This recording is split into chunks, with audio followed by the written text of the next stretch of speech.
In the quiet suburb of Elmwood, the evening had settled with a soft chill in the air, typical of early spring. The neighborhood, usually buzzing with the sounds of returning commuters and playful children, was unnervingly silent today. John Avery, a tall, slightly stooped man in his late 30s, was the first to break this silence as he stumbled through his front door, visibly shaken. He had just returned from a particularly taxing day at the office to find his house eerily quiet, the kind of quietness that sinks deep into your bones. He called out for Sarah, his wife of 10 years, expecting her to answer from the kitchen or maybe shout down from upstairs where she might be folding laundry. But there was no response, just the echo of his own voice against the empty walls. Worry etched deeper into his face with each step he took towards the living room, where he found a chilling scene. Sarah was there, but not in the way he had hoped. She lay still on the floor, her skin pale and her eyes staring blankly at the ceiling. A bottle of pills was spilled beside her, and a glass of what looked like water was knocked over, its contents seeping into the carpet. John's heart raced as he kneeled beside her, his hands trembling as he checked for any sign of life, but it was too late. The room spun around him as he processed the grim reality. Sarah was dead.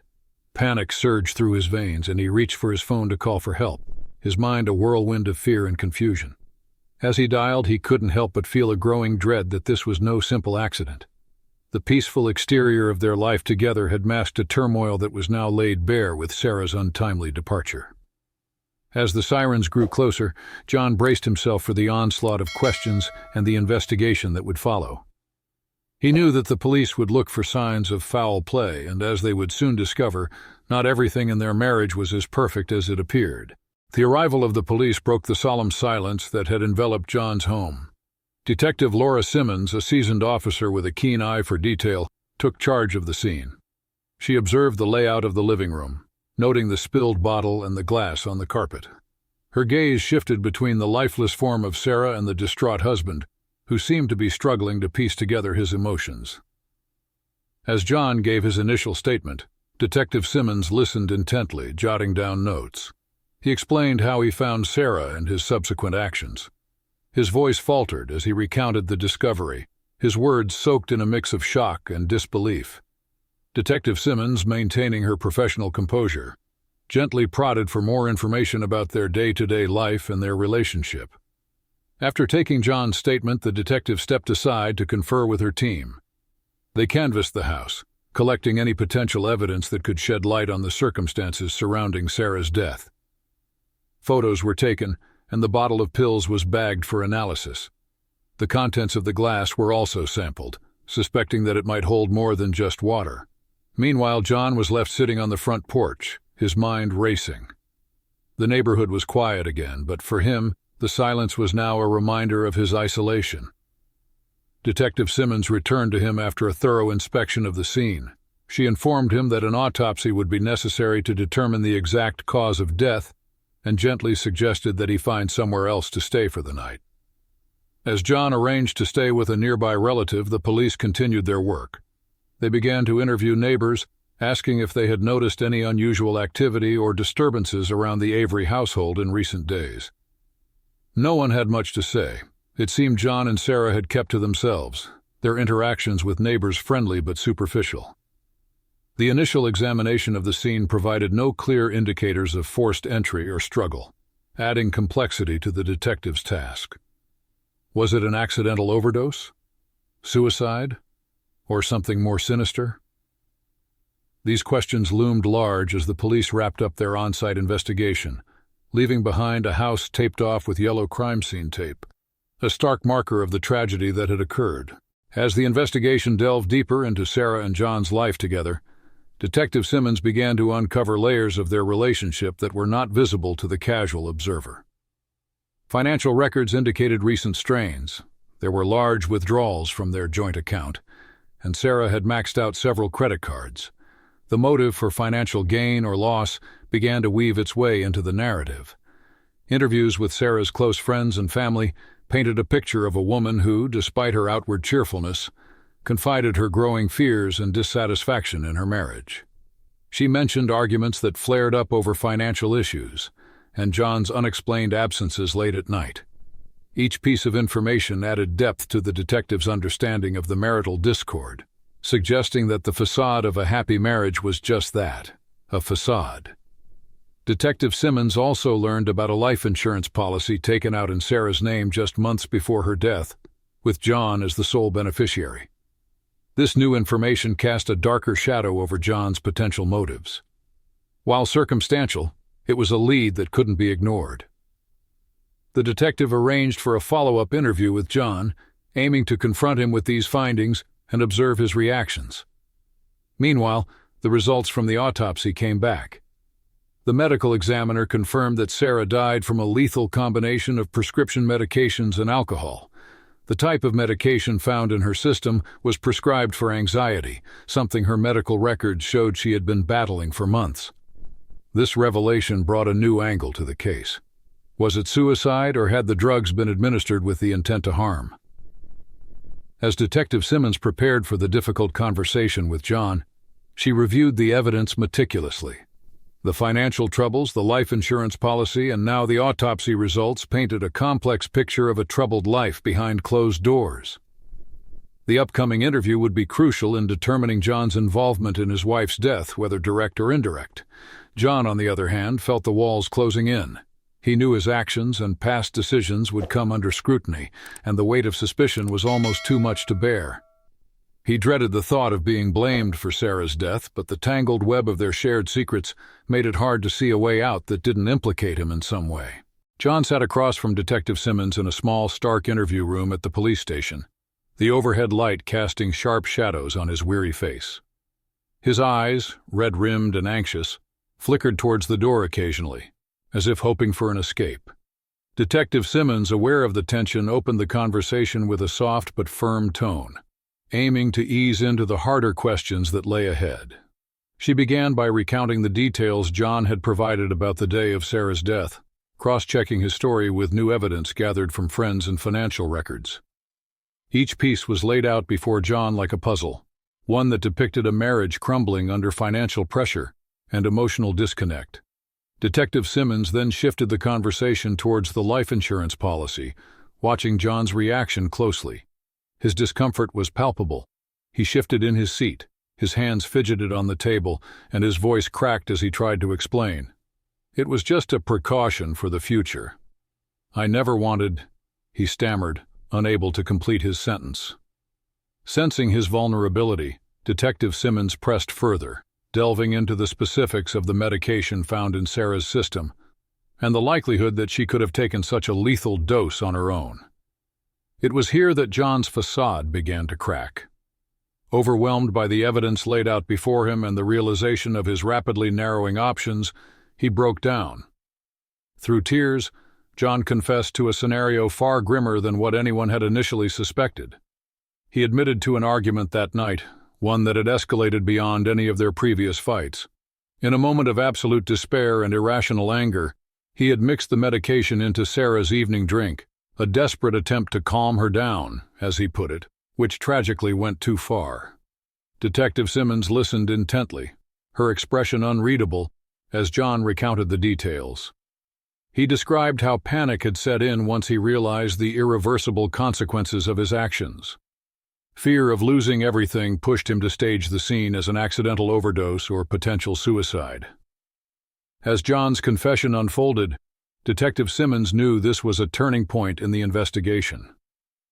This was no longer a case of untangling the mysterious circumstances of an unexplained death, but dealing with the stark reality of a crime of passion driven by a moment of madness. The confession, while it solved many questions about the how and the why, opened deeper inquiries into the psychological and emotional underpinnings of what turns a desperate act into a deadly one.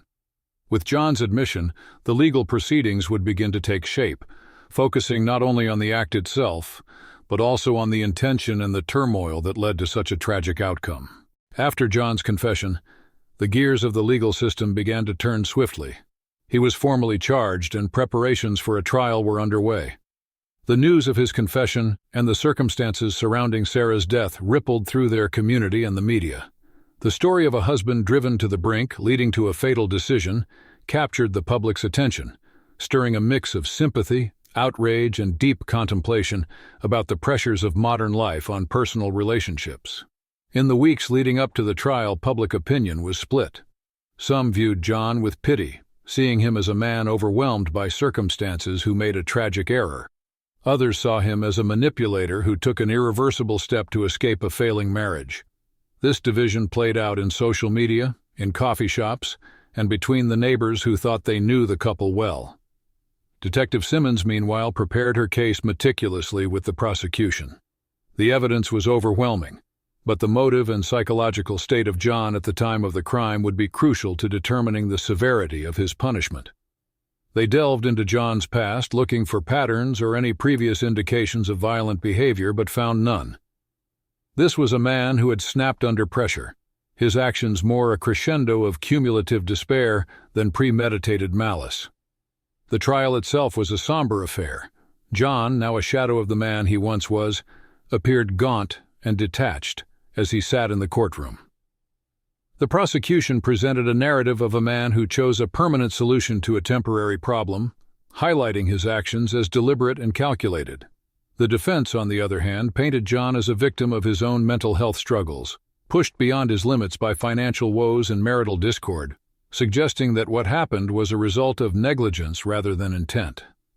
Witnesses, including friends, family, and co-workers, gave varied testimonies that portrayed John and Sarah's life as outwardly normal but secretly fraught.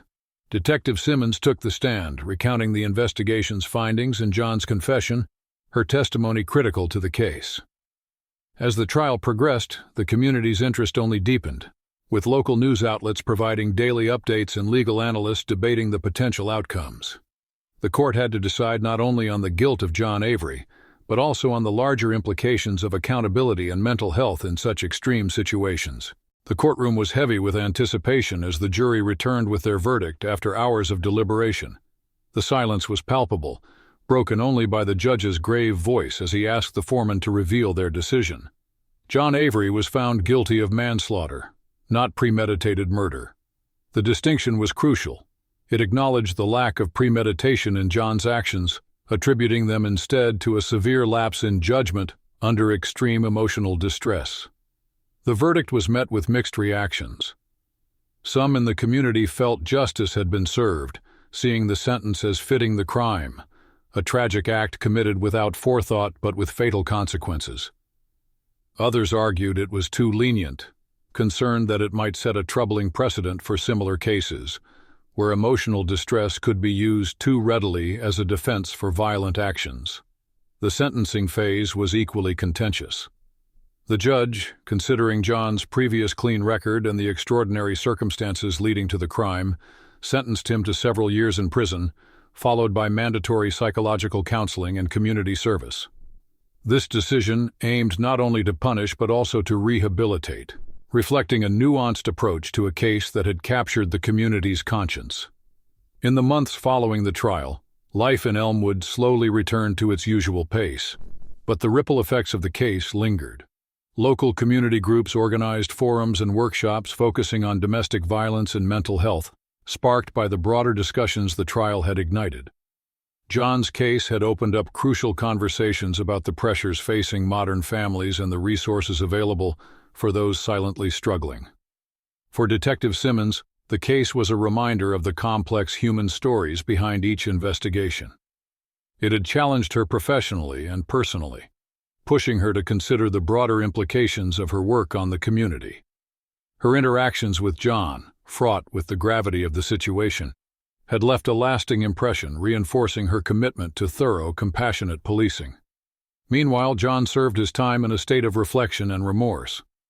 Prison was tough, but the psychological help he received began to address the underlying issues that had led to his downfall. He participated in therapy sessions, slowly unpacking the layers of grief, guilt, and loss that had compounded over the years. His journey was one of gradual, painful acceptance of his actions and the consequences they wrought, not only on his own life but on the lives of all who had known and loved Sarah. Years later, John was released from prison, a changed man marked by the profound lessons and personal growth he had experienced behind bars.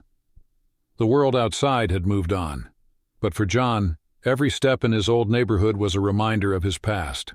a past that he could never fully escape but had learned to face with a new understanding. Determined to make amends and contribute positively to society, John began working with a nonprofit organization dedicated to mental health awareness and support. His first-hand experience with emotional distress and its catastrophic consequences became a powerful tool in advocating for mental health initiatives. He shared his story openly, not seeking forgiveness, but offering his life as a cautionary tale of neglecting one's mental health and the importance of seeking help. Meanwhile, the community's response to John's reintegration was mixed. While some appreciated his efforts to give back and recognized his sincere transformation, others found it hard to see past the tragedy he had caused. Despite the mixed reactions, John focused on his advocacy work, finding solace in the impact he was gradually making. Detective Simmons, now promoted to a higher position within the police department, kept an informal watch over John's progress. Their paths crossed occasionally at community events focused on crime prevention and mental health. Each interaction was a stark reminder of their shared history and the redemptive power of justice when tempered with genuine rehabilitation efforts. Sarah's family, who had suffered an unimaginable loss, had followed John's trial and subsequent transformation with complex emotions. Over time, and seeing his genuine remorse and efforts to change, some members found a way to forgive, engaging in dialogues with John that were painful but healing. These interactions, fraught with emotional intensity, were steps towards closure, acknowledging that while the past could never be changed, the future held potential for reconciliation and understanding. As years turned into decades, John's continued efforts in mental health advocacy helped to establish new programs and support networks for those struggling with similar issues that once plagued him. His story, though rooted in tragedy, gradually became a beacon of hope for those on the brink of despair, showcasing the transformative power of redemption and the human capacity to find meaning and purpose through suffering. John never forgot the grave mistake that altered his and many others' lives, but he dedicated the remainder of his days to ensuring that his story could help prevent similar tragedies.